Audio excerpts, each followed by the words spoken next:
Good morning, Vacho. So today we are going to start a chapter from First Flight, and chapter name is Two Stories About Flying. Here are two parts. In this chapter there are two parts. First part is first flying, and second part is a black aeroplane. So what is the difference between these two stories? We will discuss here, and what happens when we try to do something new, and how this happens in this chapter is first flying. Let us see in this chapter. So we are going to start today a new chapter from the First Flight book. Chapter name is His First Flight, और इसमें दो उनके अलग अलग कहानियाँ हैं. His first flight एक पहली कहानी का पार्ट है, और इसका दूसरा पार्ट मिलेगा ब्लैक एरोप्लेन. तो हम ये जानेंगे कि हिज फर्स्ट फ्लाइट में किसकी चर्चा हो रही है और किसकी हम बात करने वाले हैं. तो देखिए बच्चों, इस कहानी में टोटल 6 मेंबर्स हैं, और ये मेंबर हैं सी गर्ल्स के फैमिली में. किसकी फैमिली में 6 मेंबर्स हैं? These are total 6 members in seagull's family.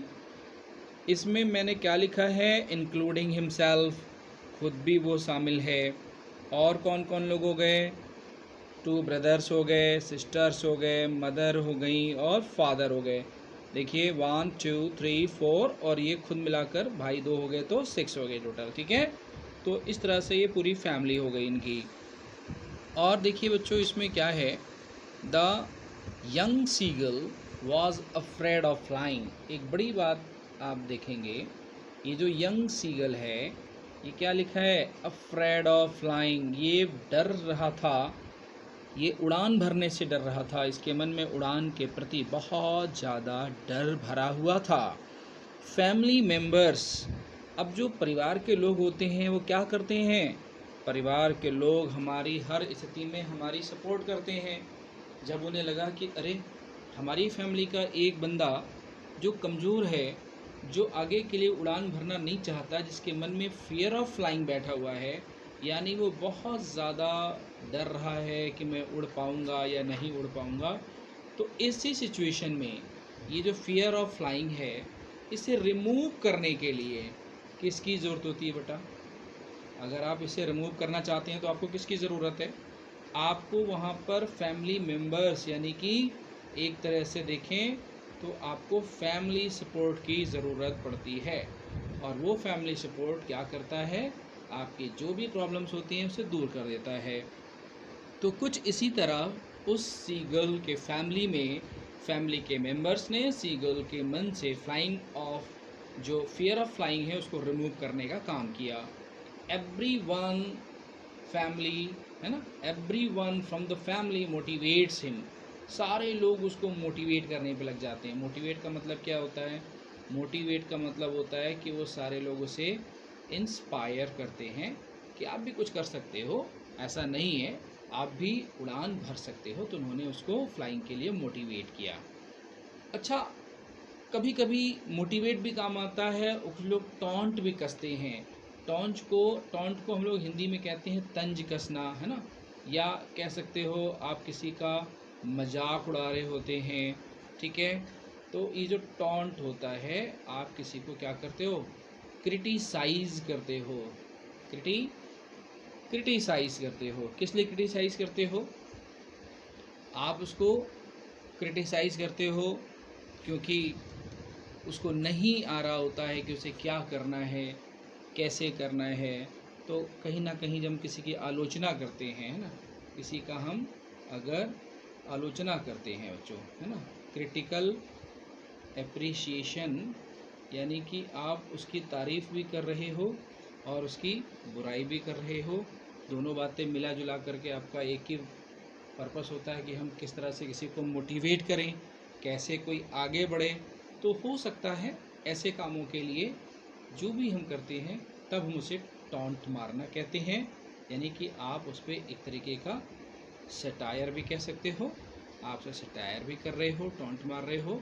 हालांकि सटायर जो होता है एग्जैक्ट मीनिंग तो टॉन्ट नहीं होता, लेकिन आप सटायर से कह सकते हैं कि एक प्रकार से उसका क्या कर रहे हैं आप, उसका you are making fun of that person, you are making fun of that person, जो भी है जिसके लिए भी रिस्पॉन्सिबिलिटी है उसके लिए आप फन कर रहे हैं।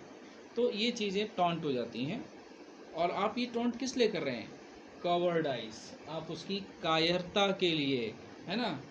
एक वैसा व्यक्ति जो कि ब्रेव नहीं होता है ना, जो कि टिमिड होता है, कैसा होता है, टिमिड। ये बंदा कैसा है, नो ब्रेव या फिर टिमिड, इन्हें हम कहते हैं कायर, है ना। हिंदी में क्या कहेंगे इसको, हिंदी में कहेंगे कायर। तो ऐसे बंदे को हम लोग क्या करते हैं, टॉन्ट मारते हैं, जैसा कि हमारे इस सीगल के साथ हो रहा है। एवरीवन फ्रॉम द फैमिली, जितने भी लोग थे फैमिली में, everyone from the family tried, उन लोगों ने कोशिश की, अपनी अच्छे से अच्छी कोशिश की, क्या, इम्पैक्ट ऑन हिम, ताकि उस पर कोई प्रभाव डाला जा सके, लेकिन कोई प्रभाव पड़ता नज़र नहीं आया। तो उन्होंने एक बड़ा डिसीजन ले लिया, leave him alone at the rock, उन्होंने उसे रॉक पर अकेला छोड़ दिया कि छोड़ दो इसे, he is not caring for anyone, then we should not also care for him, because he is not going to follow our orders, he is not going to follow our instruction, so we should leave him alone at the rock। और उन्होंने उसे अकेला rock पर छोड़ दिया। he cries because of heat and hunger, अब आप अकेले रहेंगे तो आपको भूख भी लगेगी, प्यास भी लगेगी, तो ही cries because of heat and hunger, वो बहुत ज़्यादा चिल्लाया उस हीट की वजह से, भूख की वजह से, लेकिन कोई सुनने वाला वहाँ पर तो था नहीं। अब उसने माँ को दिखाने के लिए, अपने फैमिली मेम्बर को दिखाने के लिए, pretend to sleep but nobody comes to him, उसने सोने की दिखावा करने की कोशिश की कि मैं कोशिश कर रहा हूँ स्लीप करने की, और जो एज होता है, यहाँ पे किनारी है पहाड़ी की, यहाँ पे ये छोटा सा प्लेस है, यहाँ पर आकर के ये बैठा हुआ है, और कभी कभी तो फैमिली मेम्बर के कहने पे यहाँ तक आ जाता था, और यहाँ पे वो स्लीप करने की एक दिखावटी, मतलब दिखा रहा है कि मुझे नींद आ रही है, मैं यहाँ पे है तो मैं गिर जाऊँगा तो फैमिली वाले केयर करेंगे, आके मेरी हेल्प करेंगे, ऐसा उसके मन में चल रहा था। लेकिन कहाँ कोई सुनने वाला था, किसी ने उसकी सुनी नहीं, उसको उसकी हालात पे छोड़ दिया। ठीक है बच्चों, यहाँ लिखा भी है मैंने कि no one cared about him, किसी ने उसकी परवाह नहीं की, किसी ने उसकी परवाह नहीं की। लेकिन कहते हैं ना कि माँ से बड़ा कोई नहीं होता। Only his mother paid attention that him, उसकी माँ ने उस पर थोड़ा सा ध्यान दिया। Okay, only mother paid attention at him. अभी क्या होता है, mother flies and she flies with a piece of fish in her mouth, और माँ ने, जिससे देखा नहीं गया, माँ उड़ी एक पीस मछली का टुकड़ा लेकर के अपने मुंह में, अपने यंग सीगल की तरफ वो उड़ी, but she did not reach to him. अब देखिए माँ ने क्या सोचा है, ये जो लाइन लिखी है she did not reach to him, यानी माँ उसको एक सबक सिखाना चाहती है। किसको सबक सिखाना चाहती है, अपने उस छोटे से लाडले बच्चे को जो उड़ना नहीं चाहता है, जो डरता है।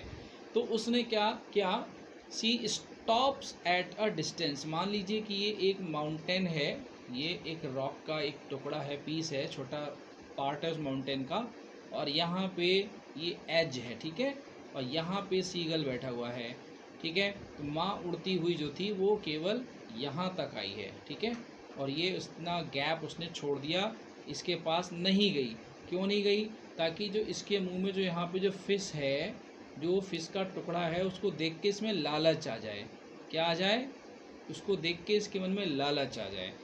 और उसने ऐसा किया, माँ ने ऐसा किया, इससे क्या हुआ, टेम्पटेशन पैदा हुआ। और ये टेम्पटेशन किसके लिए आया, फिश के लिए आया, ठीक है, ये फिश के लिए टेम्पटेशन आ गया।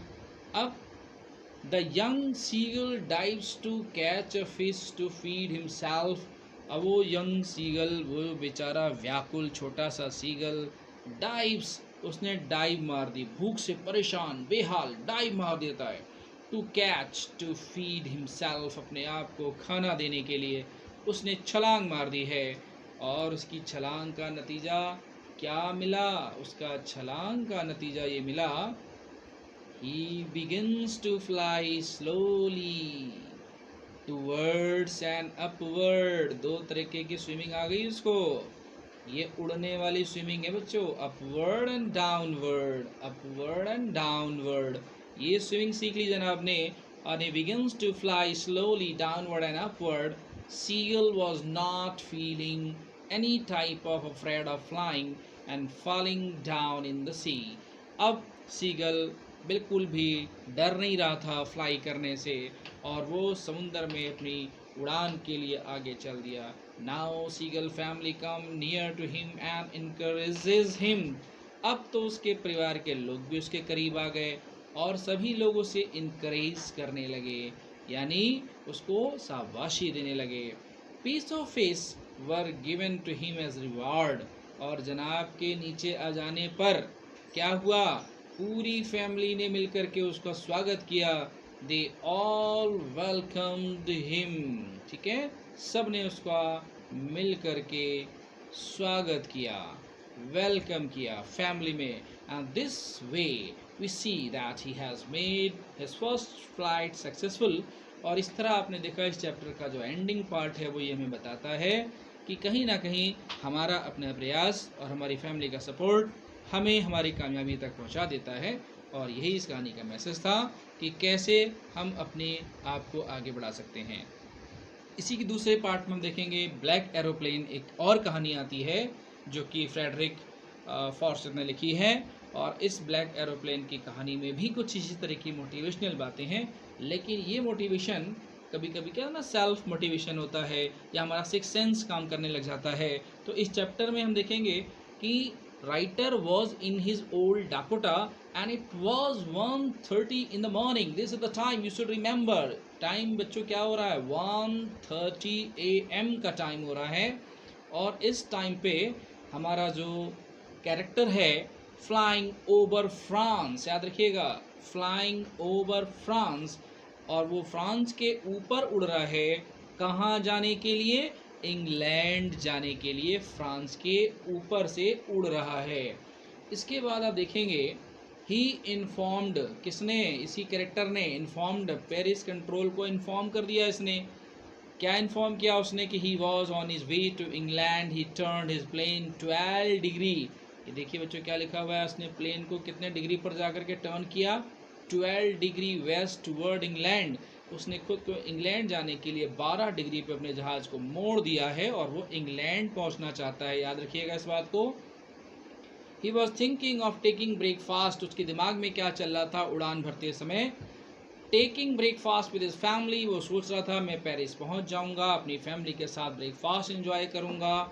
एंड ही सा stormy black cloud before him. लेकिन दिमाग में कुछ चल रहा है और आंखों के सामने कुछ, ये हिस्सा चल रहा है माइंड के अंदर में और ये हिस्सा चल रहा है रियलिटी में। तो ये हिस्सा आप कह सकते हो ये उसका क्या है, ये उसका इमेजिनेशन है और ये उसकी रियलिटी है जो आंखों के सामने है। अब स्टॉर्म देखा, तूफान देखा, बादल देखे उसने, उससे घबराहट होती है। अभी रियलिटी क्या आती है कि Paris was about 150 kilometre away. इस समय भी इतनी दूरी बची हुई है, पेरिस 150 किलोमीटर दूर है और ऐसी घटनाएं उसकी आंखों के सामने हो रही हैं। ही हैड नॉट इनफ फ्यूल। देखिए आप किसी चीज़ से लड़ सकते हैं लेकिन उसके पास, आपके पास इतनी चीज़ें होनी चाहिए। तो he had not enough fuel so he decided to fly through the storm. उसके पास में फ्यूल नहीं था, फ्यूल नहीं था उसके पास में।